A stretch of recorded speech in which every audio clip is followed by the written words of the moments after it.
Hello friends, I Kumar Manoj sir welcome all of you in your own family Kumar classes Agra. Friends, जैसा कि हम the history of English literature पढ़ रहे हैं और उसके ऊपर हमारी 3 वीडियोस हो भी गई हैं. ओके फ्रेंड्स, यदि आपने वो अभी तक नहीं देखी है तो उसको देख लीजिएगा.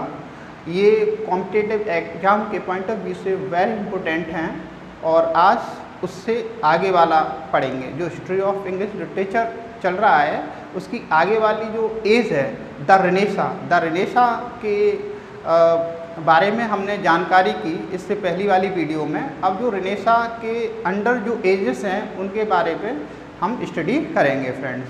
ओके, तो सबसे पहले थोड़ा सा रिवीजन कर लिया जाए हाँ कि हम कहाँ से कहाँ तक पहुँचे हैं और अब हमें क्या पढ़ना है. ओके फ्रेंड्स, आइए फ्रेंड्स, हम हिस्ट्री ऑफ इंग्लिश लिटरेचर पढ़ रहे हैं. क्या पढ़ रहे हैं? History of English literature. Yes friends, दिखाई नहीं दे रहा हो तो लिख लेना. ओके फ्रेंड्स, जो इंग्लिश लिटरेचर की शुरुआत होती है वो अप टू 450 जिसे हम डार्क एज के नाम से जानते हैं. और ये डार्क एज के नाम से क्यों जानते हैं? क्योंकि इसमें कोई विशेष काम नहीं हुए थे. ओके, इसलिए इसे स्टडी करना कोई ज़्यादा ज़रूरी नहीं है. लेकिन 450 से लेके 1066 फ्रेंड्स, ये जो सन है इसे ज़रूर लर्न करना है. ये एग्ज़ाम में पूछ ली जाती हैं और ये नेम याद करने हैं.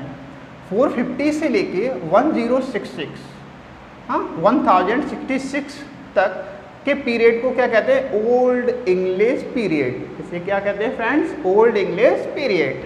और इसे हम एंग्लो सैक्सन पीरियड भी जानते हैं. फ्रेंड्स, ये लर्न कर लेना. कभी कभी पूछ लेते हैं कि ओल्ड इंग्लिश पीरियड किसे कहते हैं, तो एंग्लो सैक्सन पीरियड. या इस तरीके से पूछ लेते हैं कि एंग्लो सैक्सन पीरियड किसे कहते हैं, तो वो है ओल्ड इंग्लिश पीरियड. ये पूछ लेते हैं कि एंग्लो सैक्सन पीरियड का जो टाइम पीरियड है वो कब से कब तक रहा है, तो ये 450 से 1066 तक.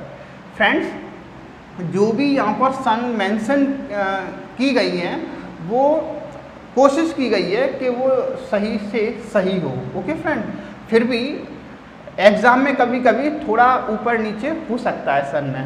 ओके फ्रेंड्स, तो ये एंग्लो सैक्सन पीरियड. तो फ्रेंड्स, हमने बताया था कि एंग्लो मीन्स क्या होता है. एंग्लो मीन्स इंग्लिश और सैक्सन क्या है बताया था हमने.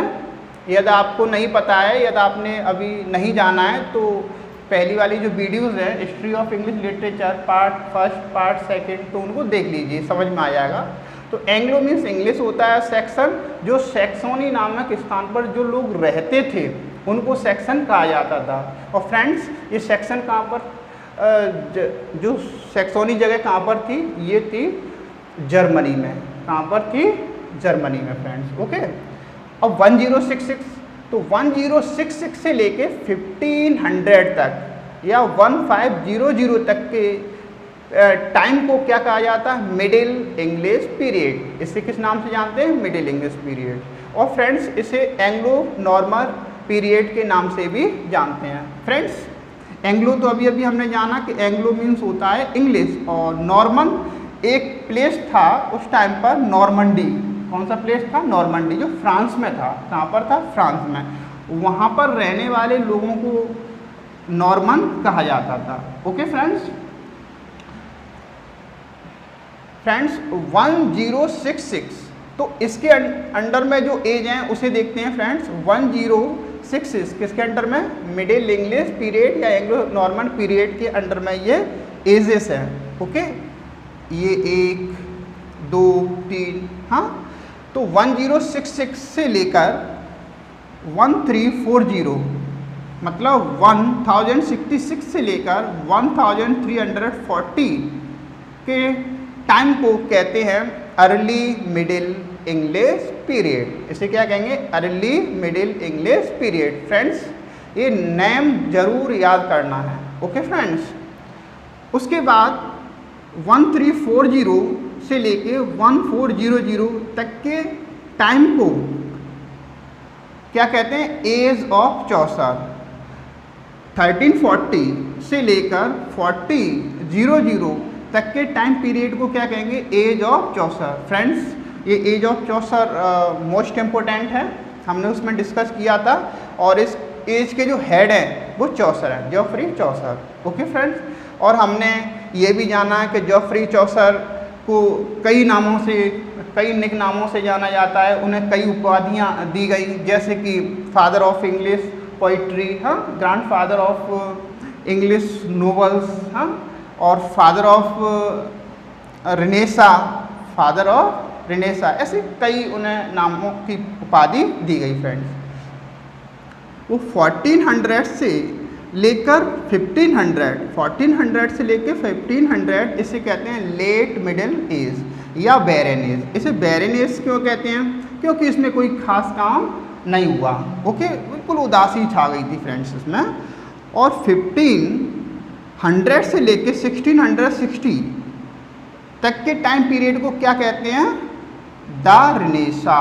क्या कहते हैं? The renaissance. ओके फ्रेंड्स, और इसे इसे अर्ली मॉडर्न पीरियड के नाम से भी जानते हैं। फ्रेंड्स, हमने जाना कि जो रिनेसा वर्ड है ये एक फ्रेंच वर्ड से आया हुआ है। किससे? फ्रेंच। और वो क्या है? रिनेसेंटिया। कौन से वर्ड से आया हुआ है? रिनेसेंटिया। रिनेसेंटिया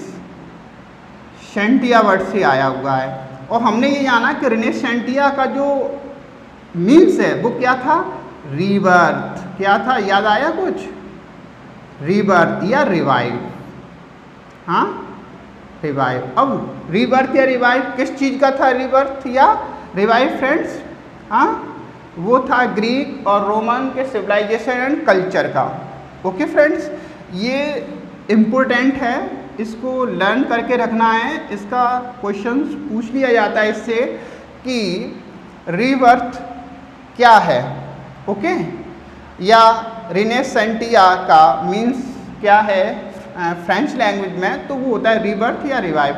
ओके फ्रेंड्स, तो इसके अंडर में जो ये एजेस हैं, हाँ, जो फर्स्ट एज है वो 1500 से लेके 1558 के टाइम पीरियड को कहते हैं प्रिपरेशन एज या डाउन एज। फ्रेंड्स, इसमें भी कोई काम नहीं हुआ था, जैसे ये और ये कोई काम विशेष नहीं हुआ था। एक ये तैयारी की एज थी। किसकी थी? तैयारी की एज, ये समझ लीजिए। लेकिन फ्रेंड्स, यहाँ से ये मोस्ट इम्पोर्टेंट है, ये हमें इनको पढ़ना है एक एक कर कर। ओके फ्रेंड्स, तो हमने यहाँ तक पढ़ लिया था, यहाँ तक हमने जानकारी कर ली थी। हमने द रिनेसा का मतलब जाना, ये भी जाना कि जो रिनेसा वर्ड है जो रिनेसेंटिया से लिया गया है, तो रिनेसेंटिया वर्ड का सबसे पहले जिक्र कहाँ किया गया था? हाँ, जूलस मिकलेट ने अपनी बुक में सबसे पहले रिनेसेंटिया वर्ड का यूज़ किया था। फ्रेंड, कुछ याद आया? ठीक है, तो फ्रेंड्स, तो ये वाला जो टाइम है प्रिपरेशन एज या डाउन एज, ये कोई खास इम्पोर्टेंट नहीं है, हमें यहाँ से देखना है। 1558 से लेके 1603 फ्रेंड्स, मोस्ट इम्पोर्टेंट, ये सन जरूर याद करना है सबको ये। ओके, तो इसे कहते हैं एलिजाबेथन एज। क्या कहेंगे इसे? Elizabethan age. और फ्रेंड्स, इसका जो दूसरा नाम है उसे किस नाम से जानते हैं? Shakespearean age. इस एज को शेक्सपियरियन एज के नाम से भी जानते हैं। और फ्रेंड्स, 1603 से लेके 1603 से लेके 1625 मतलब 1625 तक के टाइम पीरियड को कहते हैं जैकोबियन एज। क्या कहते हैं? Jacobian as. ओके फ्रेंड्स, ये जो एलिजाबेथन एज और जैकोबियन एज है, ये दोनों पीक ऑफ रिनेसा। इस एज में जो रिनेसा पीरियड था वो अपनी पीक पर था। किस पर था? पीक पर। इसीलिए तो जो ये एलिजाबेथन एज है इसे गोल्डन एज के नाम से जानते हैं। किस एज के नाम से? गोल्डन एज के नाम से। अभी हम जानेंगे फ्रेंड्स। ओके, तो जैकोबियन एज हमने देख लिया। अब है कैरोलाइन एज। क्या है? कैरोलाइन पढ़ लीजिए या कैरोलीन पढ़ लीजिए। कैरोलिन एज, तो ये कब से कब तक है? 1625 से लेकर 1649 तक, ये है कैरोलिन एज।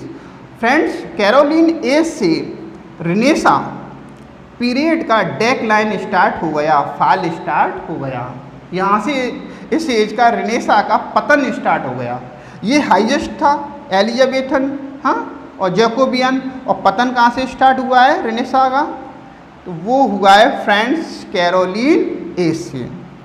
और 1649 से लेके 1660 तक के टाइम पीरियड को कहते हैं कॉमनवेल्थ एज। क्या कहते हैं?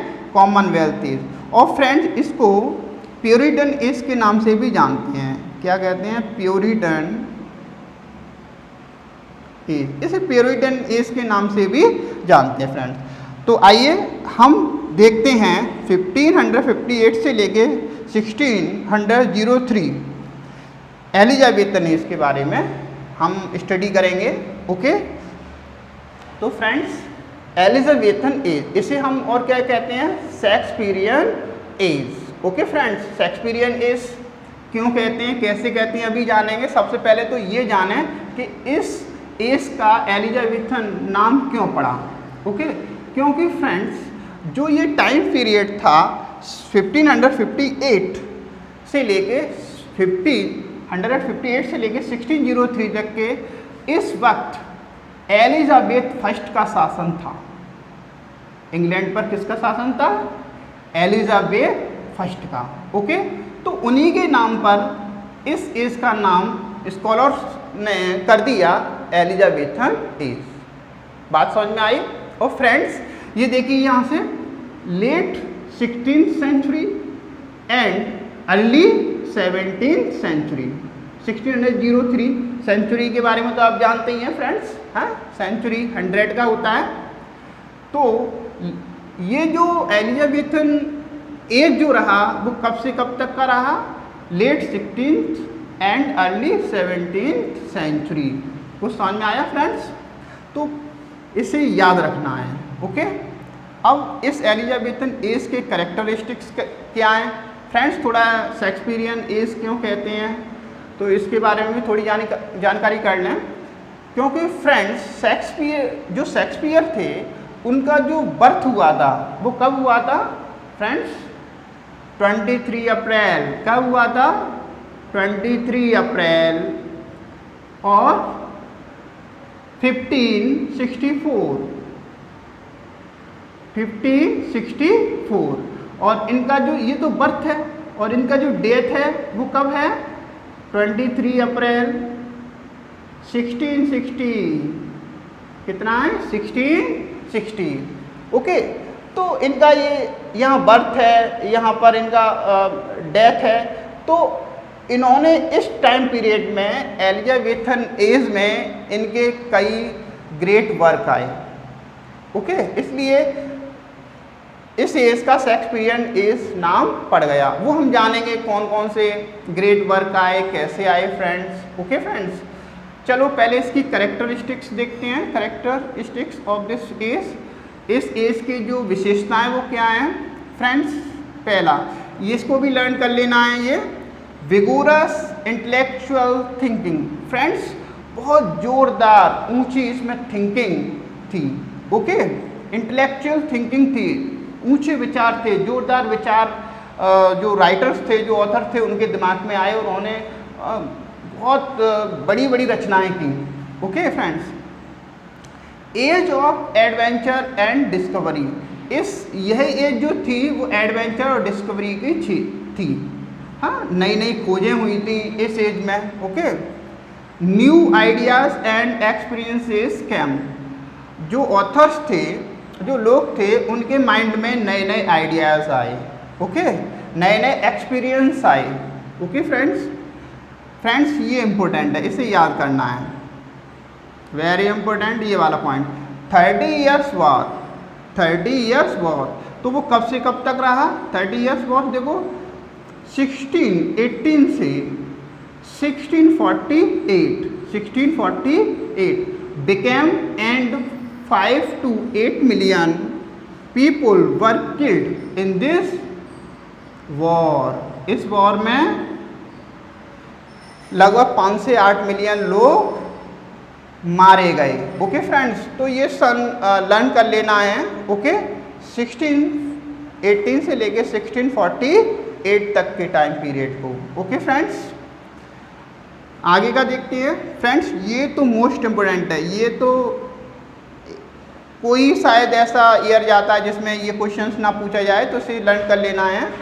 इंग्लिश फ्लीट्स, इंग्लिश फ्लीट्स मतलब जो अंग्रेज़ों का जो जहाजी बेड़ा था, कैसा जो जहाजी बेड़ा था, defeated to Spanish Armada, Spanish Armada, Spanish के जहाजी बेड़ा को डिफीट कर दिया, हरा दिया। किसने? इंग्लिश फ्लीट्स ने स्पेनिश आर्माडा को हरा दिया।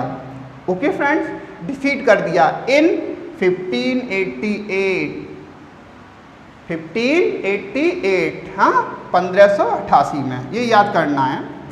दिस एज इज कॉल्ड, ये भी मोस्ट इंपोर्टेंट है friends, this age is called the golden age. क्या कहते हैं? The golden age of English poetry and drama. तो क्वेश्चन आ जाता है कि किस एज को गोल्डन एज के नाम से जानते हैं, तो वो है Elizabethan age. Okay friends, this age is called Shakespearean age also, ये हमने बता दिया क्यों कहते हैं। इन दिस एज, इस एज में Ben Jonson started to write comedy of humour. Friends, ये कॉमेडी ऑफ ह्यूमर भी एक जेनर है, हाँ राइटिंग का। तो इस एज में जो बेन जॉनसन है, कौन है? बेन जॉनसन, ये फ्रेंड्स वो डॉक्टर जॉनसन वो अलग है, स्पेलिंग में डिफरेंट है।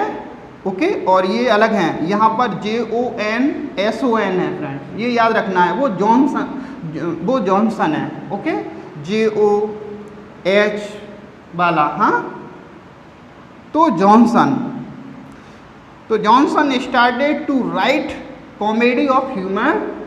तो बेन जॉनसन ने इस एज में कॉमेडी ऑफ ह्यूमर लिखना प्रारंभ किया, और इनका जो फेमस कॉमेडी ऑफ ह्यूमर है, जो इनका वर्क है, वो कौन सा है? वो है every man in his humour, every man in his humour. Friends, इसको यूं ही याद कर लेना है। मैंने कहा था इंग्लिश की बात को इंग्लिश में ज़्यादा समझना है और उसे लर्न करना है। Okay friends,